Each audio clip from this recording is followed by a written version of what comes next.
안녕하십니까. 수도권 투데이 유석현입니다. 빚더미에 올라앉은 용인 경전철 때문에 용인의 교육비가 크게 깎였습니다. 용인 경전철 완공 후에 민간사업자와 용인시가 갈등을 빚으면서 결국 국제중재법원이 용인시에 5,159억 원을 배상하라고 판결을 했습니다. 이 경전철 비 때문에 애꿎은 교육비가 왜 피해를 보게 되는 것인지, 또 교육비 예산 삭감에 무리는 없는 것인지 잠시 후에 자세히 알아보겠습니다. 올라도 너무 오른 전셋값 때문에 차라리 집을 살까 고민하시는 분들 많으시죠? 경매로 집을 구입하는 것은 어떨지 잠시 후 부자 가족 만들기 시간에 상담해드립니다. 2부에는 법률 상담이 있습니다. 복잡한 법률 문제 있으신 분들은 서울전화 02-771국에 0945번으로 전화 주시거나 샵 0945로 문자 주시면 됩니다. 짧은 문자 50원, 긴 문자 100원의 이용료가 있습니다. 법무법인 한별의 조성원 변호사가 상담해 드립니다. 7월 30일 화요일 수도권 투데이 시작합니다.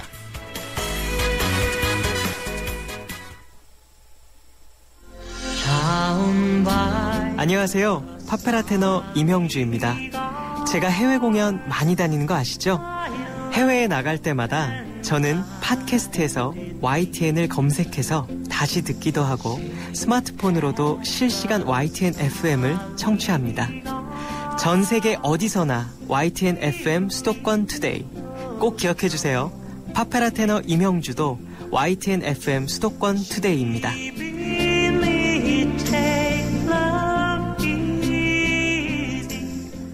네, 수도권에서 일어나는 크고 작은 일들을 집중적으로 알아보는 투데이 이슈 점검입니다. 용인 경전철 배상금을 지급해야 하는 용인시가 지난해 4월 안전행정부로부터 지방채 발행을 승인받았습니다. 문제는 이 지방채를 갚기 위해서 교육 예산을 줄여야 한다는 사실입니다. 경전철 때문에 애꿎은 아이들이 피해보는 게 아니냐는 이야기가 벌써부터 나오고 있습니다.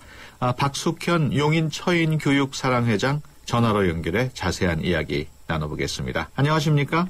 예, 안녕하세요. 네, 이번에 경전철로 인해서 발행한 지방채 5천억이 넘는다고요? 네, 5,153억 원입니다. 네. 이 돈은 예, 말씀하시죠. 예, 이 돈은 용인시가 용인경전철 사업 추진 중에 그 주식회사 용인경전철과 분쟁이 있었는데요. 네. 그 사업 해지와 국제중재 신청을 제기하면서 경전철 사업이 중단됐습니다. 네. 그 당시 국제재판소 판결에 따라서 민간 투자금 배상금 지급을 위해서 지방채 발행 5,153억 원을 하게 된 것이죠. 그렇군요. 예. 그 5천억이 넘는 아주 막대한 액수인데 왜 이렇게 빚을 지게 됐습니까? 이것은 국제재판소 판결의 패소함에 따라서 물어주게 된 민간 투자금인데요. 이 돈이면 연간 교육예산 100억 원씩 해서 51년 동안 사용할 수 있는 예산입니다. 네. 이것 말고도 경전철 추진 과정에서 발생한 이자하고 또 향후 30년간 운행 수익 등 기회비용이 있는데요. 네. 이것을 한 2,700여 원을 더 물어줘야 합니다. 이것은 투자자를 모집해서 물어주기로 결정했는데요. 이자 등을 포함하면 경전철로 인해서 발생한 빚은 총 8천여억 원에 이릅니다. 네, 정말 막대한 액수군요. 네. 용인 경전철이라면 사기업 문제인데 왜 용인시가 지방채를 발행하게 된 겁니까? 그것은 용인경전철은 주식회사 용인경전철이라는 사기업의 문제가 아니라 용인시 사업이에요. 네. 즉 뭐냐면 주식회사 용인경전철은 건설과 운영과 관리 등을 맡은 민간 투자자인데요. 그 용인경전철 사업은 민간 투자 사업 중에 BTO 방식으로 진행된 겁니다. 즉 민간 자본이 시설물을 건설해서 주무관청 즉 용인시에다가 인계한 뒤 운영 기간 중 투입된 자본을 일정 수익률과 함께 회수하는 방식의 그런 사업입니다. 예. 무엇보다 지방채를 갚는 방법이 문제가 될 텐데 지방채 상환 어떻게 되는 겁니까? 네, 그 시는 올해 1,561억 원, 또 내년에 1,294억 원, 2015년에 1,391억 원 등 해서 많은 그 예산을 갖고 2016년 이후에는 나머지 모두를 상환해야 되는 건데요. 예. 그래서 이제 주요 사업들을 백지화하거나 지연 축소 뭐 이런 과정을 통해서 상환을 하는 방안입니다. 그런데 지방채를 갚기 위해서 왜 분야가 다른 교육 예산이 깎이는 건지 궁금합니다. 안전행정부가 네. 그 지방채 한도초가 즉 지방채 한도가 733억 원이었는데 그것을 한도 초과를 하게 되면서 채무관리 계획에 따라서 지방자치단체 고유 사무에 주력하라 하면서 예산 삭감안을 지시한 거예요. 네. 그것을 용인시가 이제 받아들이게 된 것이죠. 네. 거기에는 교육 예산이 포함되어 있었던 것입니다. 네. 네. 그렇다면은 보통 한 해 교육 예산 어느 정도 배정이 됩니까? 재정 악화 전에는 그러니까 2011년이죠. 그때는 한 100억 원 정도 있습니다. 서울 강남 수준이죠. 예. 그렇군요. 교육 예산의 경우 국가 예산으로 알고 있는데 왜 지방자치단체에서 교육 예산을 배정하는 거죠? 교육재정은 크게 나눠서 지방교육재정 교부금에 따른 교부금하고 그다음에 광역 및 기초자치단체 보조금 그리고 학교 단위로 학부모 수익자 부담 경비하고 발전기금 등으로 구분되는데요. 최근에는 그 지자체들이 그 보조금을 앞다퉈서 늘리는 추세입니다. 모든 국민들이 가장 신경 쓰는 것이 교육 문제 아닙니까? 그러니까 보다 나은 것으로 전학 가고 이사하는 것이 우리나라 교육 현실이죠. 서울의 강남 같은 경우죠. 그렇군요. 교육 예산에도 여러 가지 그 항목이 있을 텐데 이번에 삭감되는 예산은 어떤 예산입니까? 교육 환경 개선 사업비하고 또 엄마품 온종일 돌봄 교실비 또 병설 유치원 종일반비 특수 교육 보조원 지원 등입니다. 교육 환경 개선 사업이 삭감되면은요 학교 시설이 아무리 노후화되고 망가져도 시설 보수를 할 수가 없습니다. 그래서 학생들이 위험에 방치된 채 공부해야 되는 거거든요. 특히 이제 용인은 처인구, 기흥구, 수지구 3개구가 있는데 처인구 같은 경우는 학교 시설이 아주 노후화되어 있습니다. 학교도 아주 턱없이 부족한 형편이고요. 그런데 이러한 그 교육비가 삭감될 경우에는 처인구 학생들은 그 노후화 방치에 따라서 안전사고 위험에 아주 무방비로 노출되는 것입니다. 그렇군요. 그리고 그 엄마품 온종일 그 돌봄 교실하고 유치원 종일반 같은 경우는요 저소득층 맞벌이 부부 저학년 자녀들을 그 학교가 끝난 후에 방과 후에 돌봐주는 그런 사업인데요. 어린이들이 그냥 방치되면 이제 각종 사고가 일어날 수 있잖아요. 그런 각종 사고를 미연에 방지해주고 또 사교육비 절감을 위해서 실시되어는 그런 사업인데 만약에 이런 예산들이 삭감되면 어린 자녀들이 오갈 데가 없게 되는 겁니다. 그렇군요. 예, 그리고 또 장애인 특수 교육 보조원 지원금이라는 게 있는데 이거는 이제 중증 장애 학생들을 대상으로 해서 교육 보조원을 지원하는 사업이에요. 근데 이게 중증 장애인들은 보조원이 있어야지 진행이 될 수 있다고 합니다. 근데 현재도 예산이 아주 턱없이 부족한 형편이에요. 그래서 그 지금 현재도 중증장애인 100명 가운데서 한 30명밖에 투자하지 못하는 상황인데 그래서 이제 보조원이 없을 경우에 학부모들의 도움을 요청하지만은 학부모들 대부분이 맞벌이를 해서 불가능한 그런 상황입니다. 그렇군요. 예. 하지만은 용인시가 이미 빚을 얻은 상태고 그리고 또 갚아야 하는 상황이니까 어쩔 수 없는 부분이 있다고도 생각이 되는데 어떻게 보십니까?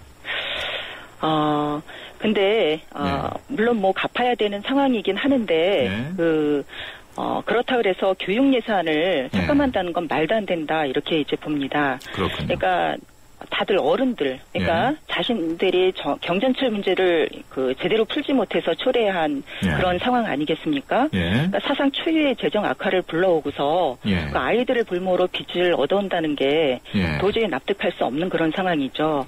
그리고 요새는 이제 한정된 교육재원, 그 교육부나 이런 데서 내려오는 한정된 교육재원 하에서 그 자치단체들은 그 교육 경비 그걸 많이들 투자를 합니다. 그래서 그 지역 간의 어떤 교육 격차 같은 거는 이러한 그 자치단체의 투자에 의해서 나타나는 그래서 아주 되게 중요한 변수라고 할 수 있거든요. 그러니까 자치단체가 다른 자치단체의 경우는 교육 경비에 투자를 많이 한다는 것이죠. 근데 이제 용인시 예산은 고작해야 지금 많이 깎여서 학교 시설 개보수 예산 정도예요. 그러니까 다른 자치단체 같은 경우는요, 그 교육의 질을 높이기 위해서 특수 사업이나 시범 사업 같은 거를 실시를 합니다. 그리고 방과 후 교육을 확대해서 강사비나 교재비 등을 지원을 해서 학생들의 다양한 학습 경험도 도와주고 또 학습 부진화나 학습 우수화 등 이런 아이들을 대상으로 해서 심화학습도 실시하거든요. 예, 이런 식으로 아주 부러운 교육 사업이 많이 진행되는데 용인시는 아주 기초적인 안전 문제마저 안 하겠다는 것이니까 얼마나 황당합니까? 예, 그렇군요. 예. 그렇다면은 그 용인의 한 시민 입장에서 이 문제를 네. 어떻게 해결했으면 좋겠습니까? 이게 정말 알아서들 해결해 줘야 되는 그런 문제라고 생각을 하는데요. 일단은요. 예. 지금 이러한 문제들이 불거지면서 학부모들은 지금 용인시를 막 떠나고 싶다 이렇게 예. 얘기들을 하고 있습니다. 예. 또 특히 교육 여건이 열악한 처인구 같은 경우는 예. 지금 벌써 뭐 이사하기 위해서 집을 내놓고 온 막 이런 네. 사례들도 빈번하게 있습니다. 그렇군요. 그래서 교육 예산은 이렇게 이제 너무 형편없는 그런 수준인데 예. 그래서 이제 지금 모든 부처가 내년도 예산을 편성 중이지 않습니까? 예. 그래서 9월이면 예산심의에 들어가는데 예. 정말 한 달밖에 남지 않았어요. 예. 너무 시급한 상황이거든요. 예.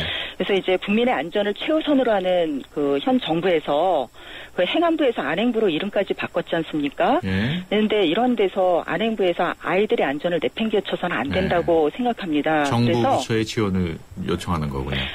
지원이라기보다는 예. 그 안행부 장관님께서 예. 용인시 교육 예산을 100% 정상화시켜 줄 것을 요구하고요. 알겠습니다. 김학규 용인시장님도 교육 예산만큼은 강력하게 정상화시킬 수 있도록 예. 모든 방안을 강구해 주시기를 촉구합니다. 알겠습니다. 네네. 지금까지 박숙현 용인 처인교육사랑회장이었습니다. 오늘 말씀 고맙습니다. 네, 감사합니다.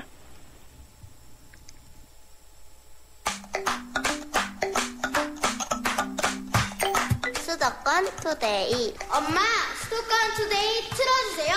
수도권 투데이 진짜 재밌어요. 나도 들어봤는데. 나도 들었어. 94.5. 94.5. 수도권 투데이 같이 들어요.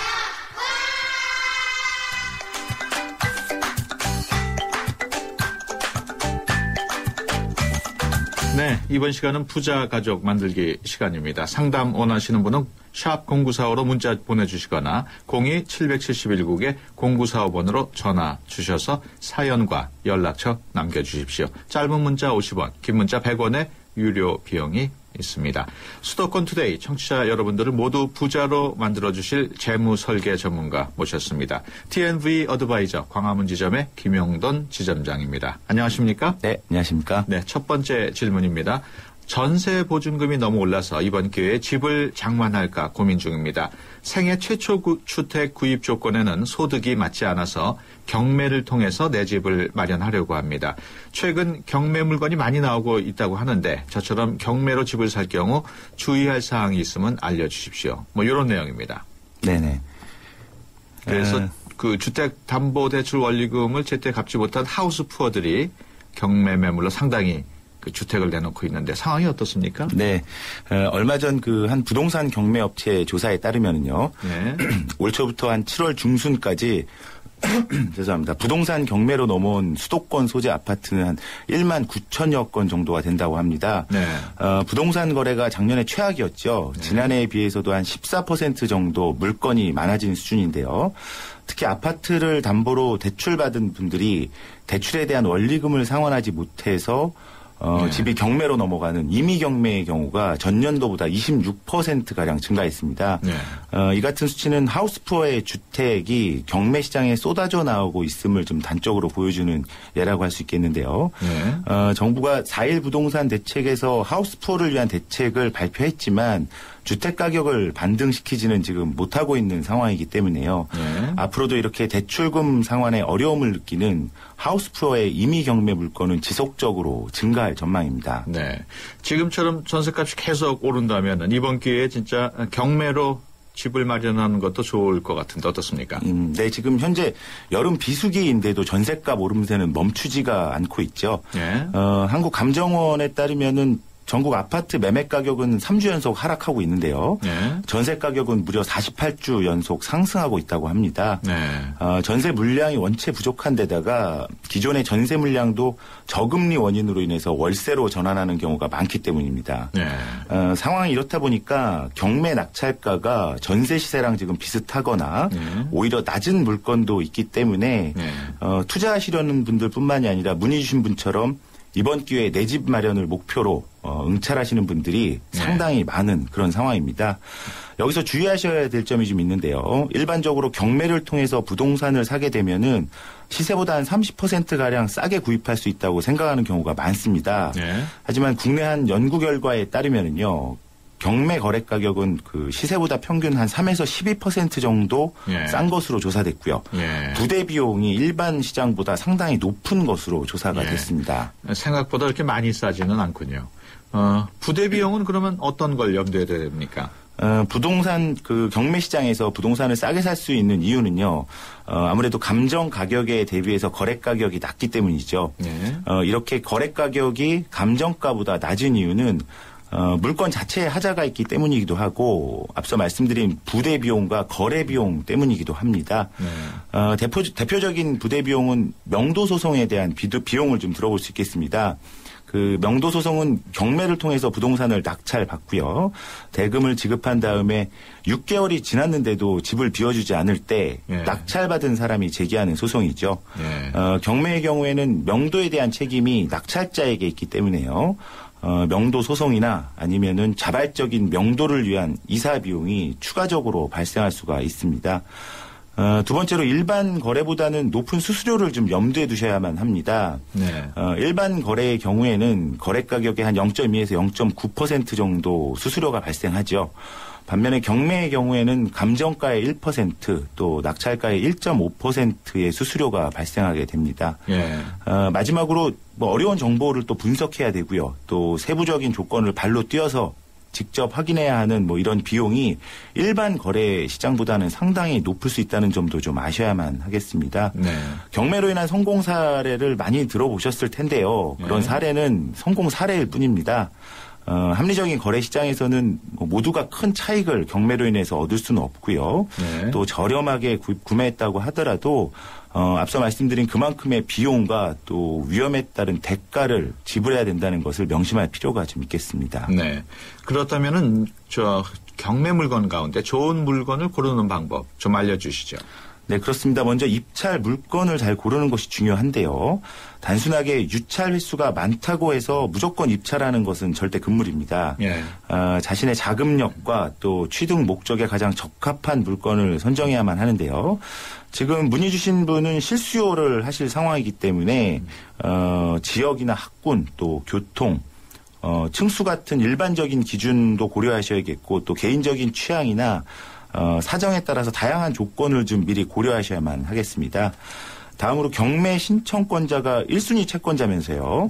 1금융권인 물건은 등기 관계가 좀 깨끗한 물건이라고 볼 수가 있겠습니다. 1금융권은 아무래도 대출 심사를 까다롭게 진행하기 때문이죠. 그리고 감정평가 금액이 좀 저평가된 물건과 그 부동산 등기부의 채무 설정액이 좀 많은 물건이 좋은 물건이라고 볼 수 있겠습니다. 그 저평가된 경매 물건은 아무래도 시세에 비해서 저가에 낙찰될 가능성이 좀 많고요. 채무 설정액이 많은 물건은 채권자들이 부동산 가치를 높게 평가했다고 볼 수 있기 때문입니다. 마지막으로 채권액이 감정가 대비해서 많은 물건이 좋은 물건입니다. 채권액이 만약에 적은 경우에는요. 경매 중에 채무자가 돈을 다 갚아버려서 경매가 취하되는 경우도 종종 있습니다. 입찰하기 전에 많은 조사를 들여서 공들여서 경매 시작했는데요. 이게 취하된다면 허무할 수 있겠죠. 따라서 경매가 중단될 변수가 적은 물건을 사전에 좀 집중할 필요가 있겠습니다. 그렇군요. 문의 주신 분처럼 경매를 처음 접하시는 분들은 기본을 충실하게 지키는 게 필요할 것 같습니다. 그렇다면 성공하는 경매의 기본 원칙 어떤 게 있을까요? 네, 우선 경매 시장에서는 잘못된 권리 분석으로 인한 실패 사례가 굉장히 많습니다. 권리 분석이 경매의 핵심이라고 해도 과언은 아닌데요. 본인이 응찰할 물건에 대해서는 반드시 모든 서류를 좀 꼼꼼히 검토하신 다음에 권리관계를 좀 확인할 필요가 있습니다. 네. 검토할 서류는 등기부등본, 건축물관리대장, 토지대장, 지적도, 토지이용계획서 등등이고요. 요즘에는 그 경매정보 업체에서 이런 서류를 기본적으로 제공을 하지만 100% 정확하지 않을 수도 있기 때문에요. 직접 서류를 발급받으시는 것이 좋겠습니다. 네.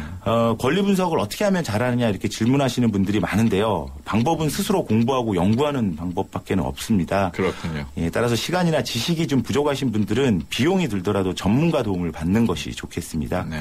두 번째로 바쁘다고 해서 현장 답사를 빼놓아서는 안 되겠죠. 주변 환경이나 편의시설 또 방향이나 대중교통 같은 상황은 서류상으로는 확인할 수 없는 조건들이 많기 때문에요. 네. 현장을 방문하는 임정활동은 기본이라고 할 수 있겠습니다. 네. 이렇게 좀 주변 현장을 방문하실 때는 주변 부동산에 들러서 시세를 직접 알아보시는 것도 중요합니다. 네. 경매 감정가와 실제 시세 차이에는 차이가 날 수 있기 때문에요. 반드시 직접 조사한 시세를 기준으로 입찰 금액을 정하실 필요가 있습니다. 네. 마지막으로 그 해당 물건의 감정평가서를 살펴볼 때는요. 이 감정평가 시기를 좀 확인할 필요가 있는데요. 보통 입찰 4에서 6개월 이전에 감정평가가 이루어지기 때문에 요즘처럼 단기적으로도 집값이 하락하는 시기에는 네. 시세가 하락할 수도 있기 때문에 좀 감정 시기를 미리 확인할 필요가 있겠습니다. 그렇군요. 부동산을 살 때 100% 자기 돈으로 구입하는 경우는 많지가 않습니다. 경매의 경우에도 경락잔금대출을 적절하게 활용할 필요가 있다고 하는데 경락잔금대출을 활용할 때 유의할 사항 짤막하게 설명해 주시죠. 네네. 경매의 경우에도 적절한 부채를 발생시키면 레버리지 효과를 이용할 수 있는데요. 네. 이때 활용할 수 있는 대출이 경락잔금 대출입니다. 네. 1금융권, 2금융권, 대부업체까지 모두 취급하고 있는데요.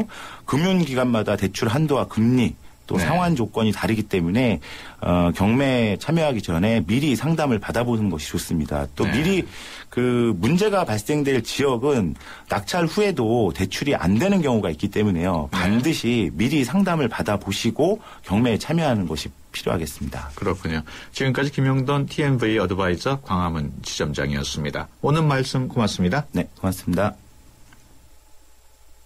LTE의 세상 충분히 빠르다고 합니다. 충분하다는 것은 그 이상을 만나지 못했기 때문. 그래서 시작합니다. 2배 더 빠르고 2배 더 즐거운 새로운 세상. SK텔레콤은 이것을 LTE라 부릅니다. 아무나 가질 수 없는 속도 LTE. SK텔레콤. 신뢰하는 국민 여러분, U+ LTE는 오늘부터 100% LTE가 아니면 절대 요금을 받지 않겠습니다. 3G 없는 100% LTE, U+ LTE. LTE 지원 단말 기준, 통화는 80만 기준. LTE의 세상 충분히 빠르다고 합니다. 충분하다는 것은 그 이상을 만나지 못했기 때문. 그래서 시작합니다. 2배 더 빠르고 2배 더 즐거운 새로운 세상. SK텔레콤은 이것을 LTE라 부릅니다. 아무나 가질 수 없는 속도 LTE. SK텔레콤. 자주 가고 빈뇨, 시원치 않고 잔뇨, 함중에 깨고 야뇨, 전립선 비대증으로 인한 배뇨 장애인 카리터. 카리터는 효과가 검증된 의약품입니다. 빈뇨, 잔뇨, 야뇨, 카리터로 초기에 치료하세요. 전립선엔 카리터. 네, 수도권 투데이 1부는 여기서 마무리합니다. 잠시 뒤에 2부에서 뵙겠습니다. DMZ를 아시나요? DMZ는 1953년 정전협정에 의해 성립된 군사적 비무장지대입니다. 정전 60년, 사람의 발길이 닿지 않은 DMZ는 바람과 철새들이 쉬어가는 곳, 수많은 생명이 자유롭게 숨쉬는 곳이 됐습니다. 세계가 주목하는 자연 생태 보고 DMZ. 이제 경기도가 DMZ에서 생명을 가꾸고 통일 대한민국의 미래를 만들어 갑니다. DMZ 60년, 이제는 생명이다. 이 캠페인은 경기도와 함께합니다. 안녕하세요. 가수 인순입니다. 저는 외국에 있는 딸과 자주 전화로 안부를 묻곤 하는데요. 아무래도 외국에 있다 보면 가장 궁금한 게 우리나라 소식인 것 같아요. 신속한 뉴스와 다양한 정보, 그리고 우리가 살아가는 이야기까지 YTN 라디오의 주파수를 맞춰보세요. 이제는 미국 LA에서도 100.3 HD2로 YTN 뉴스 FM을 들을 수 있다고 하니 더 기대가 됩니다. FM 94.5 YTN 뉴스 FM 많이 사랑해주세요.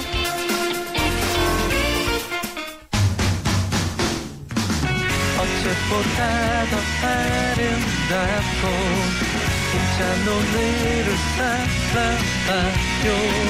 그때와 함께 지금 열어가는 수도권 투데이.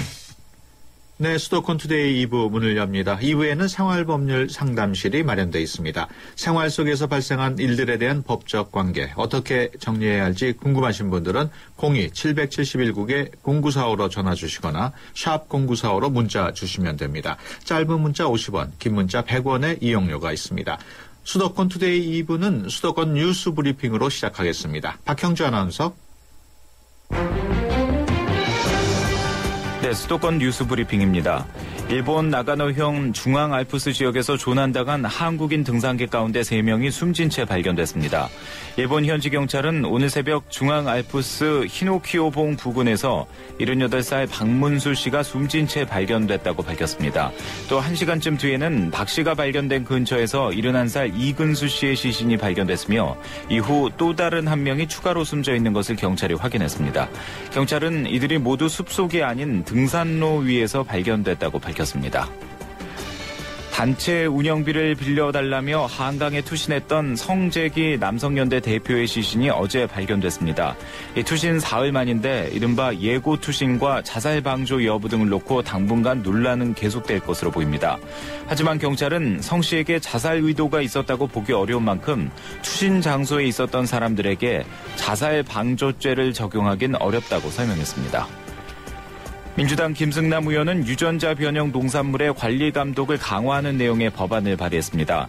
이 김승남 의원은 비의도적으로 자연 환경에 노출된 유전자 변형 생물체도 이 정부의 관리 감독 대상에 포함하도록 하는 내용의 관련법 개정안을 발의했습니다. 이 유전자 변형 생물체란 자연 상태의 물질을 생명공학 기술로 인위적으로 변형시킨 생물체를 뜻하는 말로 유전자 변형 농산물도 포함됩니다. 지금까지 수도권 뉴스 브리핑이었습니다.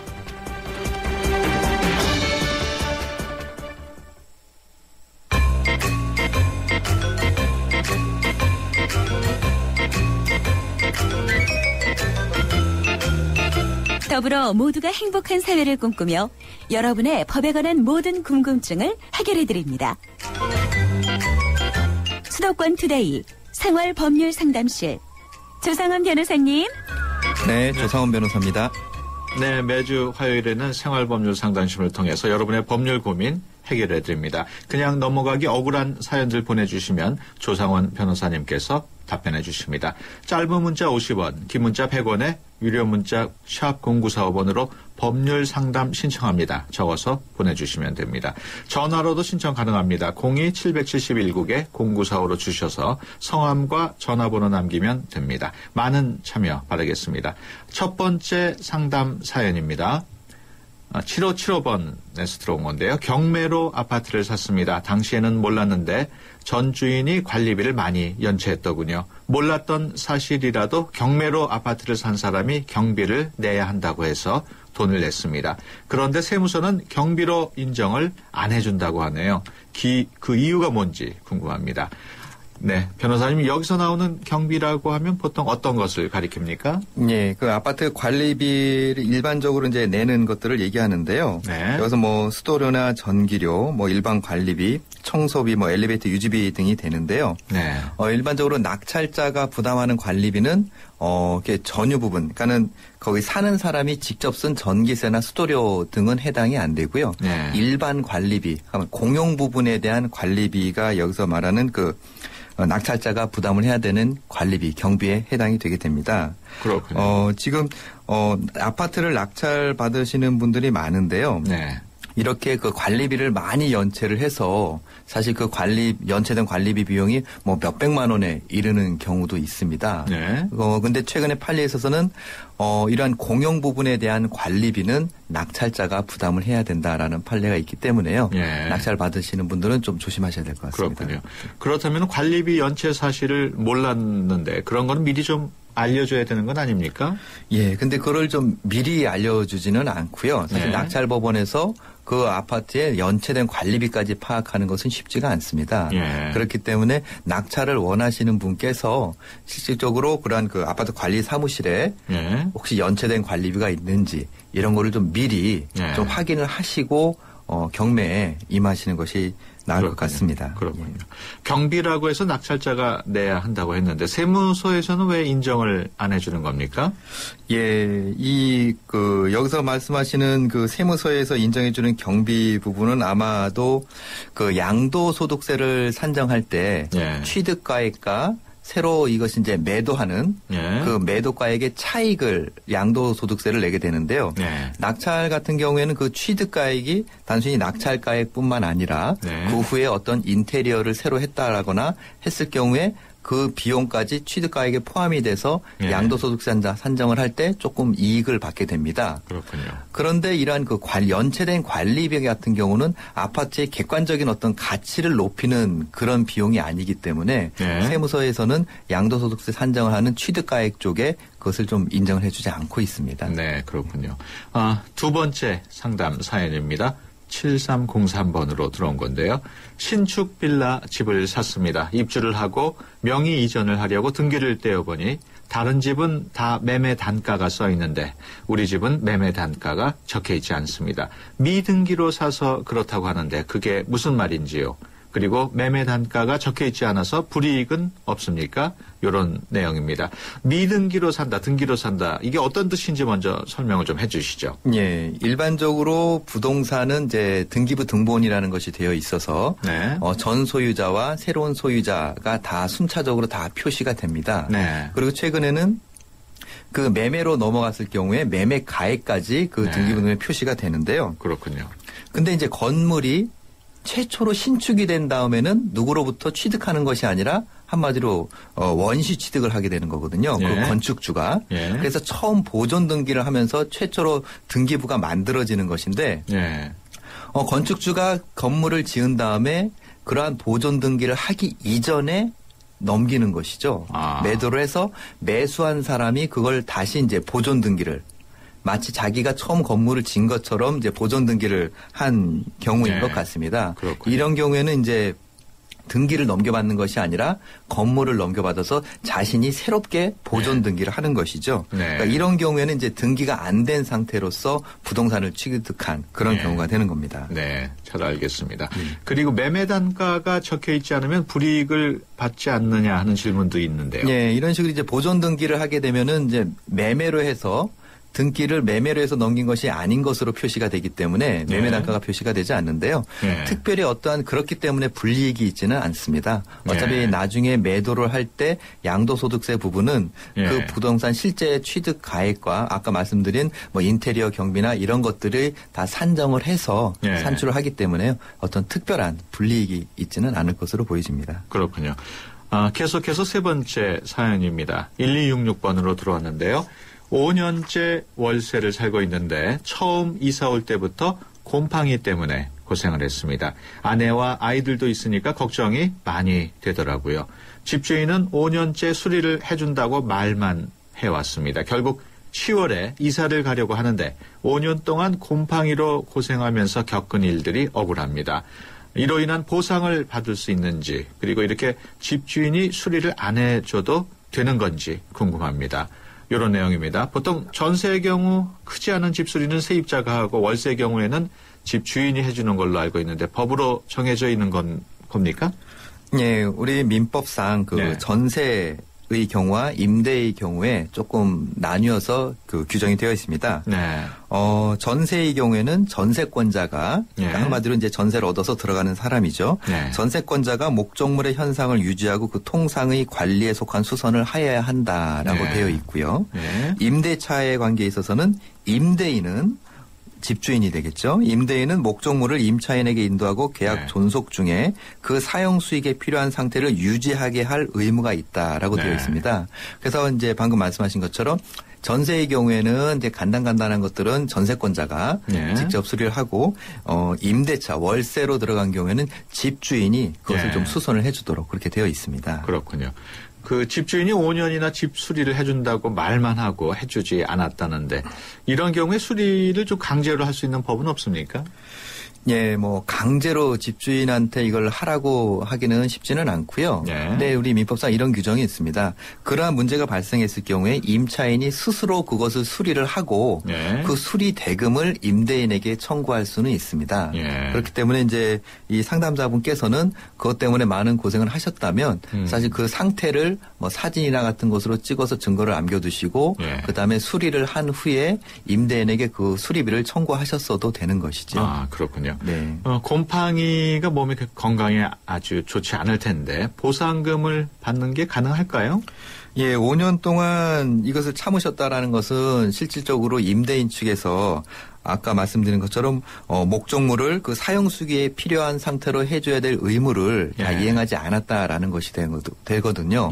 결국 사실 그렇게 되면 월세 수준도 뭐 원래 100만 원을 내기로 했다면 이 곰팡이를 생각한다면 한 70만 원만 줘도 되는 그런 상황이었다고 볼 수가 있는 것이죠. 그렇기 때문에 지금 임차인께서는 그 5년 동안의 그것에 대해서 임대인에게 어떤 뭐 그 부당이득 반환이라든가 아니면 손해배상 또는 좀 위자료 청구 이런 것들을 하실 수가 있을 것 같습니다. 그렇군요.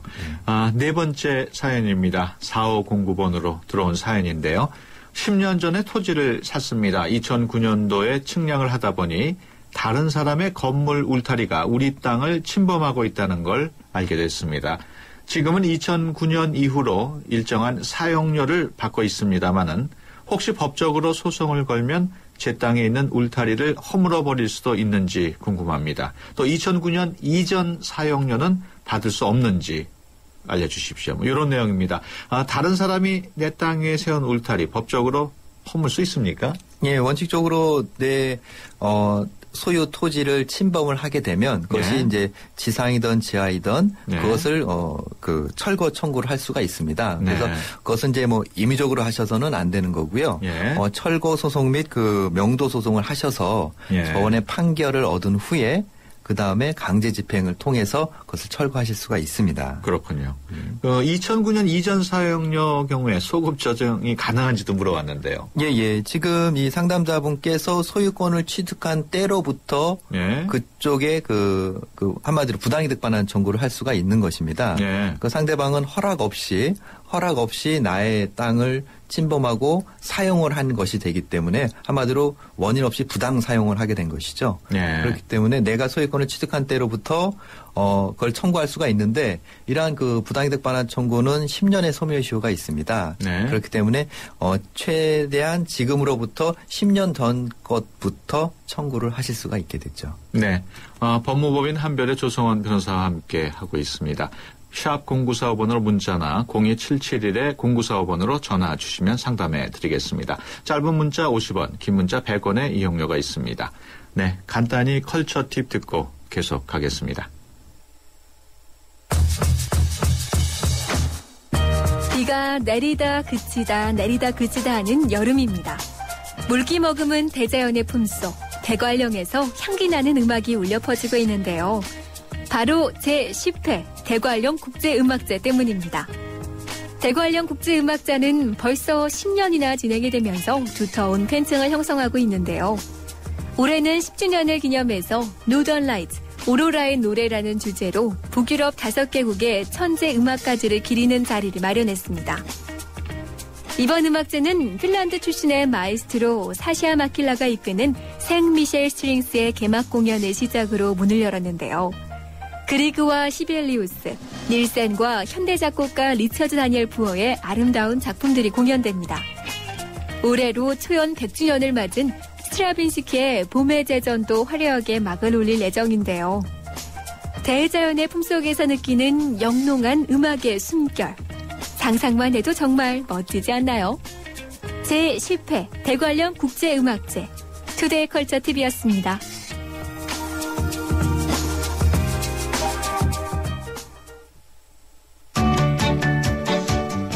수도권 투데이. 네, 8943번으로 들어온 내용입니다. 6년 전 세입자가 거실에 거울을 설치해달라고 해서 거울을 설치해줬는데 거울이 떨어져서 다쳤다고 보상을 해달라고 합니다. 보상을 해줘야 합니까? 변호사님? 예, 지금 뭐 사안이 좀 간단해서 정확히 어떤 사안인지 모르겠는데요. 일단 6년 전에 세입자가 거울을 설치해달라고 해서 설치를 해주는데 사실 6년 동안 아무 일이 없다가 거기 떨어졌다면 사실 이러한 상황을 집주인에게 어떤 과실이 있다고 보여지기는 어렵습니다. 예, 그렇기 때문에 뭐 이걸 설치한 그 당시에 설치를 했던 그 작업자나 인부가 뭐 정말 너무 허술하게 했다라는 것이 뭐 입증된다거나 그렇지 않으면 예, 좀 이건 집 주인에게 어떤 보상을 청구하기는 좀 어려울 것 같습니다. 그렇군요. 네, 다음 사연입니다. 친정 엄마가 단독 주택을 갖고 계신데 동생들이 얹혀 살고 있습니다. 동거인으로 하면 엄마가 여러 복지 혜택을 못 본다고 합니다. 세대주로 들어가려고 하는데 한 집에 세대주가 많아도 괜찮은지요? 한 집에 세대주가 여럿이 들어갈 수 있습니까? 예, 일단 가능은 합니다. 일단 일반적으로 어떤 뭐 전세자금 대출이나 아니면 뭐 주택 청약 또는 임대주택 등의 문제로 분가를 해서 주소지는 같지만 각각 별개의 세대를 구성하는 이런 경우가 있긴 하는데요. 하지만 아파트나 빌라처럼 한 세대가 거주하는 것으로 예정이 돼 있는 그러한 그 건물에서는 좀 불가합니다. 이러한 그 한 집에서 여러 세대가 있는 경우는 일반 단독주택인 경우에 이렇게 좀 이렇게 방이 별도로 있고 하는 경우에는 좀 가능하고요. 그렇군요. 그래도 두 세대까지는 가능하지만 세 세대로 나누는 것은 좀 불가능합니다. 또 가족인데 동거인으로 설정이 가능한지도 물어봤습니다. 예, 지금 말씀하시는 이 상담자분이 말씀하시는 동거인이 그냥 단순히 그냥 같이 사는 사람을 말씀하시는 것인지 아니면 이제 법률적 의미의 동거인을 말씀하시는 것인지가 조금 애매하긴 한데요. 법률적인 의미로서 동거인이라는 것은 가족 이외의자인데 함께 주소를 하는 자를 동거인이라고 합니다.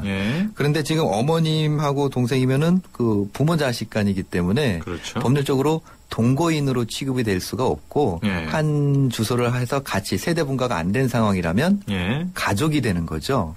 예. 근데 예외적으로 동거인으로 되어 있다면 반대로 해서 가족이 아닌 게 되는 것입니다. 그렇군요. 네. 시간이 거의 다 됐기 때문에 짤막하게 물어보겠습니다. 고1 담임입니다. 저희 반 학생 중에 안타까운 사연이 있어서 상담 신청합니다. 학생 아버지께서 다리가 불편하신데 지체장애 1급으로 기초생활수급자입니다. 어머니는 이혼하고 재혼하셨고요.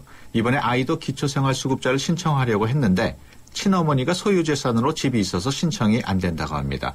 아이 어머니께서 양육권도 포기했는데 왜 신청이 안 될까요? 뭐 이런 내용입니다.